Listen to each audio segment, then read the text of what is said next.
Y continuamos así que doctora Laura María, buenos días. Buenos días, Laura, muchas gracias por la invitación y bueno, hoy es un gran día. Sí, señora, hoy es un gran día también para estar pendiente de nuestros hijos, saber qué actuar. Yo vuelvo y les digo, uno como papá no nace con el manual, uno no nace ya aprendido, uno esto lo va desarrollando en el camino, cometemos múltiples errores, pero lo importante es que estemos siempre a disposición de aprender, que eso sí podemos hacer día tras día. Así que hoy el tema son pesadillas y queremos conocer primero que todo qué son. Bueno, las pesadillas son parte pues, de algunas alteraciones propias del sueño que en algunos casos pueden ser normales. Cuando estas se vuelven repetitivas y con contenidos pues ya bastante, digamos, de situaciones que pueden generar algún tipo de estrés o ansiedad, pues ya tenemos que tener algún tipo de situación y mirar con el niño qué es lo que está pasando. Pero también por lo general pueden ser situaciones que permiten tener, digamos, una evidencia, digámoslo de esa manera, de alguna alteración que puede permitir en la vigilia habilidades de afrontamiento a algo que puede estar pasando en el niño. Yo escuché eso al inicio, vigilia, pero ¿por qué comparación con esa palabra? Digamos que permite generar algún tipo de afrontamiento a alguna situación que está generando estrés y ansiedad en el niño. Entonces, durante la vigilia, digamos, nosotros estamos prevenidos, ¿cierto? Sí. Entonces, en el momento del sueño, esas pesadillas continúan pues ahí en la alteración, pero lo que permite es que en la vigilia logremos nosotros estar alertas y atentos. Muy bien, vamos a ver entonces qué factores también influyen en que se presenten estas pesadillas, porque científicamente así que se tenga ya con veracidad qué es lo que las ocasiona, no, pero sí hay factores que pueden llegar a influenciar en que no tengamos un muy buen sueño. Así que vamos a ver, el primero, situaciones que lo enfrentan a cambios drásticos. Hablemos de una mudanza, un cambio de escuela, el nacimiento de un hermano, tensiones familiares, catástrofes naturales. Mira, Laura, aquí entendemos un poco lo que estábamos hablando de la vigilia. Entonces, en este momento el niño puede estar alterado, ¿cierto? Puede estar generando algún tipo de ansiedad o estrés que en la noche pues no concibe generar ese sueño. Por lo general las pesadillas se dan después nosotros llamamos el sueño REM, pero es un promedio de 12 de la noche si el niño tiene buenos hábitos para dormir y demás. Pero estas situaciones son las que le han generado durante el día algunos cambios y generan ansiedad. Entonces es importante que los papitos y las mamitas inicien a hablar con los niños, a sentarse a hablar con los niños y no, digamos, no disminuir esa situación que él está presentando en la noche. Sí, y sobre todo porque ellos sí como que interiorizan lo que sucede, o sea, uno asume que el niño es maduro o puede decir que el niño no entiende, entonces hagamos esto acá rápido. Por ejemplo, una separación. Entonces, como un niño tiene 4 años, puede decir, no le va a importar, le va a dar igual, y de repente ellos sí se ven afectados por estos cambios. Claro que sí, mire, a partir de los 3 años los niños obviamente ya logran tener alguna percepción de una situación que se puede estar presentando que genera ansiedad, estrés tanto para los padres o cuidadores.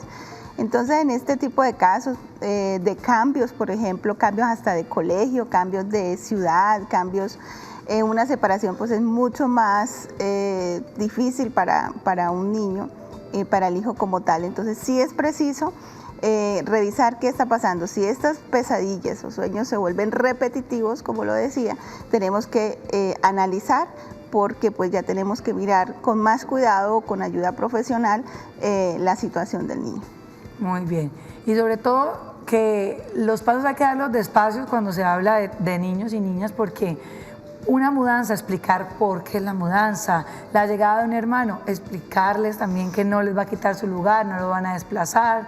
Todo esto uno creería que es muy efímero, pero sí tiene su trasfondo. En toda situación nosotros tenemos que prepararnos para el cambio, ¿sí? Estar, digamos, ser adaptables al cambio es importante, pero pues esto se va logrando a cierta edad. En los niños, ellos apenas están aprendiendo a adaptarse.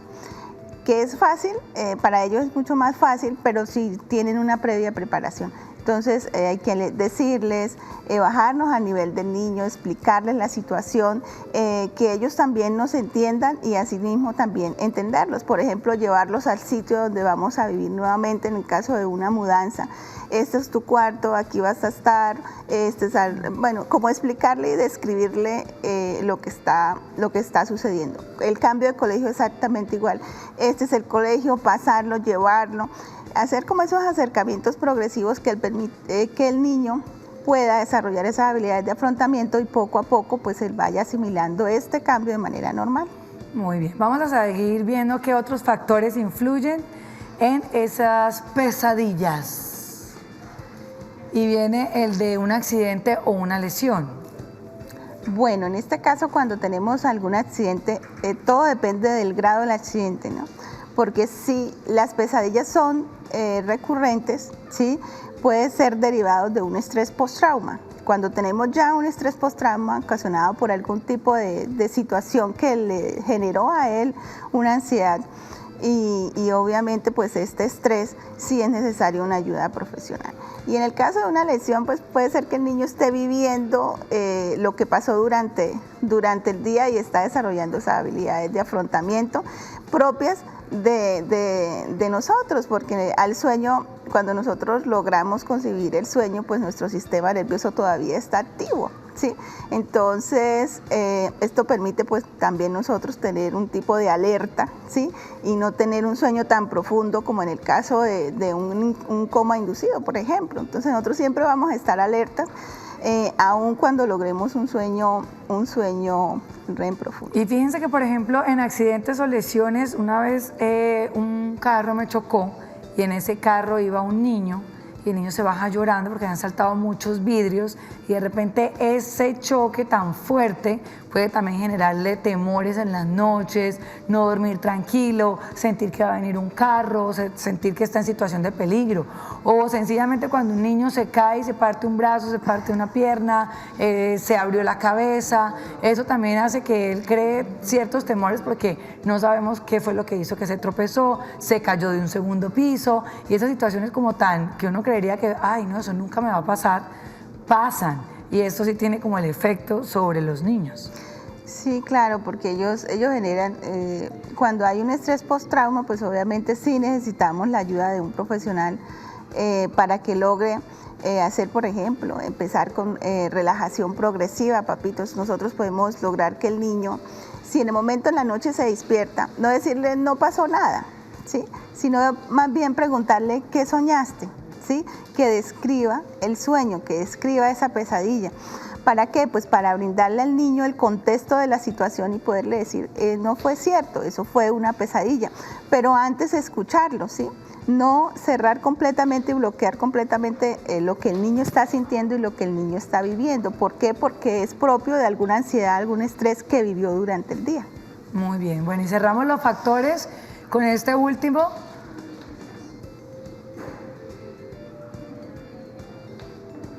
Vienen el de los libros, películas o series de televisión, efectivamente de terror. Sí.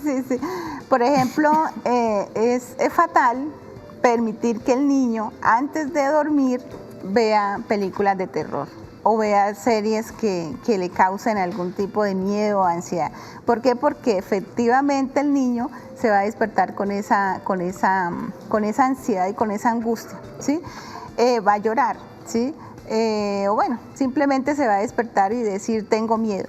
Entonces es importante que la mamita o el papito se acerque a la cama del niño. Por favor, no es llevarlo a mi cama, ¿sí? O ven y te acuestas conmigo, no, porque pues estás reforzando esa conducta, entonces el niño lo que va a hacer es que siempre se va a despertar a esa hora y se va para su cama. Entonces lo que tenemos que hacer es ir a la cama del niño, tranquilizarlo, si es preciso y quiere llorar, pues déjelo llorar. Esto sí que no sea prolongado, ¿no? Entonces lo que tenemos que revisar es si el niño llora y logra calmarse, es una situación que se puede permitir. Pero llegar y decirle, no es cierto, no es real, pero permitir que ellos describan. Por ejemplo, en el tema de los libros, Sí, los buenos hábitos, no sé si tú qué piensas, tú qué haces con tu niña, pero los buenos hábitos, dormir siempre a la misma hora, tener un espacio muy agradable para dormir.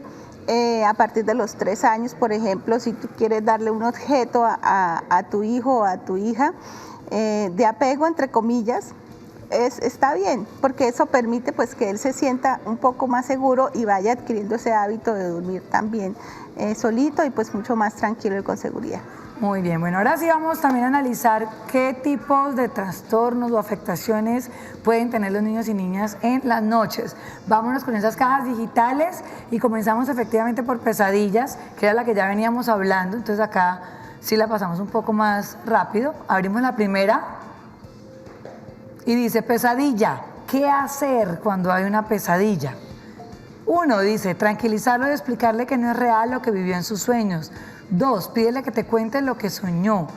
3, evita que tu hijo vea o lea historias de terror antes de irse a la cama, que era como esta última recomendación. Sí, precisamente son las recomendaciones muy útiles e importantes los hábitos. O sea, cuando se generan buenos hábitos para dormir, que sea a la misma hora, en una hora adecuada, por ejemplo, antes de las 10 de la noche, porque los niños sí deben dormir un promedio de 8 horas hasta 10 horas, ¿sí? Porque ellos cuando duermen logran también, digamos, una muy buena, yo diría que desarrollo en sus etapas del desarrollo, lograr una muy buena construcción de esas habilidades cognitivas. Que de hecho, yo no sé si aplica o no, pero en una época de esos de 5 a 7 años, mis papás lo que hacían era dejarme prendida la luz del pasillo, porque me daba mucho miedo que todo quedara tan oscuro y como los niños no es que tengo sueño y me voy a dormir, no, como uno le decía, se va a la cama a las 9, pues uno queda siempre un poquito viendo el techo, pensando, ya es hora, buscando como ese sueño, pero no era capaz, me daba mucho temor quedar todo apagado, incluso me cansaba a pasar a la cama de mis papás a veces de ese cierto miedo. Claro, y es normal, ¿sí? Entonces, ¿qué tenemos que hacer nosotros los padres? Lo que tenemos que hacer es buscar una lucecita que no sea muy amplia, sino más bien una lucecita que permita que el niño se sienta seguro en el caso de que se llegue a despertar. Dejar la puerta relativamente abierta, tanto la del niño como la de los papás, porque así él se va a sentir un poco más seguro y va a sentir que ahí están sus papás. Muy bien, bueno, tenemos un mensaje de televidente, mensaje de texto, vamos a ir conociendo qué opinan. Recuerden que tenemos aquí las expertas y dice, buenos días, ¿es malo que los niños coman mucho antes de dormir? ¿Eso les genera pesadillas? Sí, efectivamente, esta es otra causa de las pesadillas, porque se va a sentir con esa digamos, llenura, ¿sí? Entonces, eso va a hacer que el niño probablemente tenga pesadillas. Muy bien, hay un segundo mensaje, aprovechemos que están ahí participando, vamos a leerlo. Hola, Café de la Mañana, me encanta el tema. Doctora, ¿es normal que mi hija no tenga sueños? Ella no sueña nunca. Por lo general uno sueña, pero cuando los sueños son agradables y son chéveres, digámoslo de esa manera, casi no se recuerdan, entonces no causa ningún tipo de impresión. No necesariamente es importante recordar esos sueños, ¿no? Algunas personas lo tienen más bien como que soñó y como alguna... Logran retenerlo, hay otros que no. Yo a veces no retengo, no sé qué pasa en mi cerebro, no sé científicamente en realidad qué sucede, pero uno no logra tampoco... O sea, es una memoria a corto plazo cuando uno está soñando. Sí, pero por lo general es porque sus sueños son agradables, son, digamos, tranquilos, no hay ningún tipo de ansiedad, no hay ningún tipo de estrés. Repito, cuando los sueños se vuelven repetitivos o ya llegamos al tema de la pesadilla como tal, sí está causando alguna acción, alguna situación del día o de que estés pasando, pues genera ansiedad y obviamente estás llevándolo al sueño. Cierto, vámonos con el siguiente mensaje, señor director. Listo, bueno, vamos con el siguiente mensaje. Dice, buenos días, mi hija se exalta, me imagino, mucho al dormir. ¿Eso será por pesadillas? Ella no lo recuerda. Bueno, como les decía, nosotros al dormir tenemos unas etapas del sueño, ¿cierto? En estas etapas del sueño el sistema nervioso está obviamente activo. Sí es importante observarlo. Hay un movimiento normal que es digamos, de la parte de los ojos, que es un movimiento normal. Pero si ya tenemos un movimiento excesivo, por ejemplo, de las piernas, de los brazos, es importante observar al menor para saber si es excesivo este movimiento. Por lo tanto, si es excesivo, sí es importante revisar, llevarla a un profesional para que le haga un entrenamiento en relajación progresiva, para que la niña pues logre mirar o el niño logre mirar qué es lo que está pasando a sus papitos y poder contrarrestar esta situación. Muy bien, bueno, ahora sí descubrimos nuestra segunda tarjeta y vamos a hablar acerca de los terrores nocturnos. Y dice, identifica la hora en que se lleva a cabo. 2, despiértalo 15 o 30 minutos antes de que pase. Una vez ya tenga usted identificado que a esa hora se le están presentando esos terrores nocturnos. 3, quédate junto a él hasta que calme su reacción y vuélvelo a dormir. Bueno, esto sí pasa cuando ya digamos que ya tenemos una secuencia de estos sueños, de estas pesadillas. Ya hemos hecho una previa observación de lo que está pasando con el niño, que le está generando esa angustia, que por lo tanto se despierta.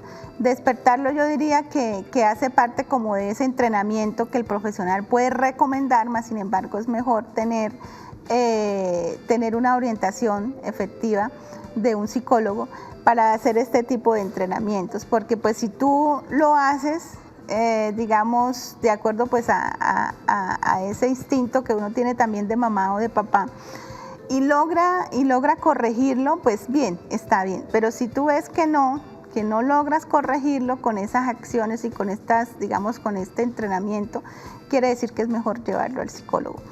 Despertarlo puede crear otra situación, ¿sí?, que no está mal, pero puede crear otra situación que ya vas a tener, es un problema de un trastorno del sueño, ¿sí? Porque ya el niño se va a despertar a esa hora, o sea, va a reforzar una conducta que probablemente no queremos reforzar. Cuando el niño se despierta, sí es importante nosotros ayudar a calmarlo, pero en su misma habitación, en su misma camita. Puede ser las costumbres que tengas, cantarle una canción muy tranquila, contarle o leerle un cuento, digamos algún tipo de hábito que el niño se sienta tranquilo y logre llegar otra vez a la realidad. Muy bien, vámonos con la tercera y es sonambulismo. Esta sí me sucedió a mí. De hecho, cuando tenía también como unos 7 años, en unas 2 oportunidades, ya les voy a contar. Miren, dice, 1, no intentes despertar a tu bebé si se encuentra en ese estado. 2, llévalo con delicadeza a cama para que vuelva a acostarse. 3, asegura las puertas y las ventanas para evitar que tu hijo intente abrirlas. Y aquí me escribieron completamente porque en realidad me levanto yo a eso como de las 2 o 3 de la mañana y no entiendo cómo a esa hora me siente, que me levanto. Bueno, me imagino yo en ese momento que como dormía en camas gemelas con mi otra hermana, ella sí tal vez sintió, fue que yo me levanté. Yo empiezo a caminar y literal poner las manos así, no sé por qué, caminar como si uno estuviera con los ojos cerrados, llegar a la puerta de la casa, yo la giré, la abrí, mi mamá se levantó, mi hermana Laura se va a ir, pero yo no entendía nada, no escuchaba nada, yo no recuerdo, eso lo que me cuenta es mi mamá y mi hermana, me sostenían con mucha fuerza y yo como a salir, hasta que lograron como esperar, mi mamá pone candado a la puerta y ahí ya como que yo digo, no puedo salir, entonces me devuelvo y me vuelvo a acostar y yo digo, Dios santo. Y ahí me tuvieron como un mes con la puerta con llave todas las noches, porque les daba susto que yo volviera a hacer lo mismo. Bueno, y lo peor es cuando encontramos los niños en esta situación con los ojos abiertos. Por lo menos los tenía cerrados. Y uno dice, pero me está viendo, ¿por qué no me ve? ¿Por qué no reacciona? Esto causa mucha impresión para los papitos, pero no se afanen, no se preocupen porque realmente, digamos que entre comillas es normal y esto así como aparece también desaparece, entonces no hay ningún tipo de, digamos que sí genera como susto, ¿no? Ver al niño caminando y solo. Y que no te por ejemplo, escuche. esa descripción total. es para uno es angustiante como padre, pero no genera ninguna angustia, que eso así como aparece, como repito, así también desaparece. Sí, eso sí, fueron 2 oportunidades y nunca más volví a hacer eso, no me preocupen. Sí. Solo tomar las medidas de Vámonos, precaución. sí. Vámonos con la cuarta, Doc, y hablamos de hablar mientras duerme. Dice, generalmente las personas mantienen la conversación. 2, espera unos minutos para que recupere el sueño. 3, no lo levantes bruscamente. Sí, es dejarlo tranquilo. Yo pienso que no hay ningún tipo también de susto en este caso. Si está hablando, pues déjelo que hable. No hay De ningún... que cuente todo, porque eso le pasaba así a mi hermana mayor. Y ella decía, no, y mi mamá se fue con mi papá de viaje, y nosotros, ¿en serio? ¿Y a dónde? No, ella llegó, ellos se fueron a Zapatoca. Y entonces sigue la conversación y me decía, Dios santo. Pues sí, efectivamente, porque el sistema nervioso está ahí, nosotros estamos en alerta, pues está dormido, pero pues obviamente no ha alcanzado el sueño profundo, el sueño REM. Pero en esa etapa de hablar es normal y hasta se puede volver jocosa, digamos al siguiente día poder hablar de eso, estabas hablando anoche y el niño puede reírse, ay sí, ¿qué dije? Sí. O sea, puede volverse hasta un tema para comunicarse como entre padres e hijos, para decir, mira, estabas hablando, y entonces hay hay un buen vínculo ahí que puedes utilizar para poder conversar y llegar hasta la risa con eso. Ay, no me trae buenos momentos, porque si mi mamá tenía como 14 y yo como 7, y yo me la hacía al lado escuchando a ver qué hablaba, y hasta que no parara yo no me iba a dormir. Eso era una novedad en toda la familia, solo le pasaba a ella, qué curioso. Vámonos con la última. Y dice, agitación nocturna. Dice, 1, no te alarmes ni trates de despertarlo. 2, pregunta cómo estuvo su día y revisa su rutina. Y 3, elimina cualquier elemento que pueda ser peligroso. Sí, por ejemplo, cuando ellos, en este caso lo que les decía, hay que observar. Sí, por ejemplo, nosotros lo que podemos observar del niño es un movimiento de sus ojos, es normal, porque su sistema nervioso está obviamente activo. Pero si ya es un movimiento brusco de las piernas, de los brazos, que tú observes que hay molestia, sí debemos buscar la manera de, pues no de despertarlo, pero sí al siguiente día, o si no se despierta. Si se despierta, pues ahí puedes aprovechar, pero si no, al siguiente día que le cuente, pudo haber pasado algo, alguna situación. Mire que hay factores de riesgo, Laura, como es el abuso sexual, ¿sí? Como son situaciones de bullying, como son situaciones que el niño le han generado angustia y estrés propio. Entonces son factores de riesgo. No quiere decir esto que cada vez que el niño se mueva pues vamos a tener esta situación, no. Pero si esto es angustiante, si hay conductas, digamos, regresivas, ¿cuáles son? Por ejemplo, el niño ya no se orina en la cama y ahora se orina en la cama, ¿sí? Entonces sí es importante observar este tipo de comportamientos que no han sido normales en el niño, o sea que son conductas regresivas, para saber qué pasó. Entonces ahí podemos nosotros identificar algún factor de riesgo. Bueno, y lo importante es que si usted ve que es repetitivo, que no cambia o está alarmado, que puede pasar, visite al psicólogo, al médico, coméntenlo, revísenlo para que lo orienten. Por aquí en general vimos algunas recomendaciones, que efectivamente no levantarlo bruscamente, acompañarlo hasta que recupere su sueño, pero hay especialistas para todo. Sí, y es tan importante nosotros observar al niño, conocer y también, papitos, un consejo muy interesante es los hábitos. Si nosotros tenemos buenos hábitos para ir a dormir, ¿sí? Entre ellos, por ejemplo, no tomar mucha agua, por ejemplo, ¿sí? Que a veces los niños se toman un vasito de agua, pero muy pequeño, algo que no le genere a él que tenga que levantarse al baño. No ver esas películas o series que le causen algún tipo de ansiedad, dormirse a la hora de siempre, tener un lugar tranquilo para dormir, una lamparita muy pequeña para que él se sienta tranquilo, algún objeto si es necesario que le permita a él sentirse bien. Todo esto ayuda a que el niño pues lleve una noche muy tranquila. Bueno, pues doctora Laura María, muchas gracias por habernos acompañado hoy. Muchas gracias, Laura, muchas gracias a ustedes y gracias a ustedes, papitos, por estar hoy aquí en esta sesión.